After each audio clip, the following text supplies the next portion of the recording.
Park officials recently spotted a strange creature not seen for over a century.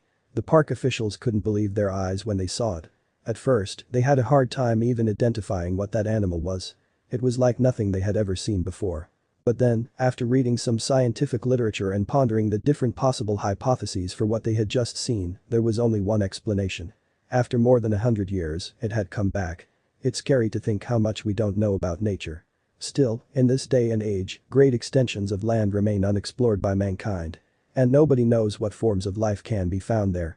And every day, new animal and vegetal species are discovered that no human being has even heard of before.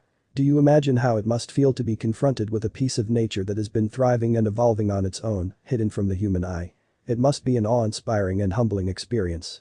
One can only imagine how the park officials from Mount Rainier National Park felt when they went through an experience like that. Sometimes, nature surprises us in other ways. Some animals are believed to have gone extinct a long time ago, but suddenly, someone spots one of those animals. And we find out that nature has been following its course away from our observation. That's a humbling and even a bit scary experience too. And that's what took place recently in one of America's national parks. Stephanie Jenkins, the superintendent of Mount Rainier National Park, expected that day to be fairly similar to the others. Was that a good thing or a bad thing? Well, that's a difficult question. She still enjoyed her job, no doubt about it. But after years of taking care of the park and making sure that everything that took place in there conformed to the rules and regulations, things had gotten a little monotonous to her. Until that day. Her duties were comfortable, and it was fulfilling for her to think that she was helping to take care of one of America's richest natural spaces. But sometimes, she wished for something to happen that would shake her routine and introduce some novelty to the park's wildlife. Little did she know that, for the better or worse, this was what was about to happen. She was sitting at her desk, taking care of some administrative matters. Those were the kinds of things that took up most of her time as a superintendent at the national park, but also the ones she dreaded the most. Right then, she was fantasizing about how her life would be if she had taken a career path that allowed her to be more in touch with the raw forces of nature, with the wild, the unconstrained, the unknown. And suddenly, one of the park employees knocked on her door. What could it be? "Come in," she said. She felt amused and curious as she saw the excited, nervous, and a little bit scared face of the employee as he anxiously tiptoed through the door.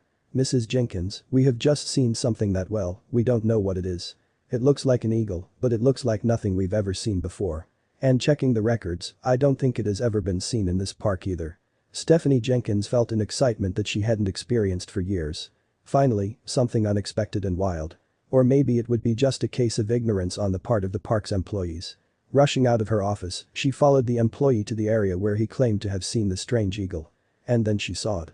It looked like an eagle indeed. But there was something absolutely unusual about it. Something that made the eagle look like nothing she had ever seen before. It had a beautiful, impressive orange plumage and an extraordinarily long beak. What in the world could that be? Mrs. Jenkins ordered the employees to get a hold of it so it could be examined from closer. So they did. And when Mrs. Jenkins had the chance to look at the strange eagle from a closer distance, a sudden thought struck her mind. Could that be? But that was impossible. She identified the animal with a species that she had read about some time ago, some predatory eagle known for its orange plumage. But there was only one detail. That species was supposed to have gone extinct more than 100 years ago. Quickly, Stephanie Jenkins rushed to the park's library. She ran through the whole bibliography on eagles and birds in general that could be found in the area. It took her the whole day to finish with it. Still, by the time she was done, she had come to a final conclusion. That strange eagle was the same predator that was said to have gone extinct a century ago. That species had a fascinating history. Apparently, it was brought to America from India by British colonizers in the 19th century. It ate mice, rats, and even squirrels. At the time, its orange plumage was greatly valued for decorative and ornamental purposes. For this reason, it had gone extinct both in India and in America. Or that's what the scientific community believed up until Jenkins' discovery. Immediately, Jenkins emailed the main universities in the area. She couldn't wait to know the story behind her finding. How did that eagle survive through the years despite the intense hunting activities? How many specimens could be found around? And most importantly, could it only be found in Mount Rainier National Park or in other parts of America as well? She was excited to have those questions answered. She hoped that the academic community would conduct some research on the strange eagle. Plenty of universities soon replied to Jenkins' email. Scholars became greatly interested in Stephanie's finding. Currently, there is a research team in Mount Rainier National Park dedicated exclusively to the study of that bird. Only the specimen found by Jenkins has been seen.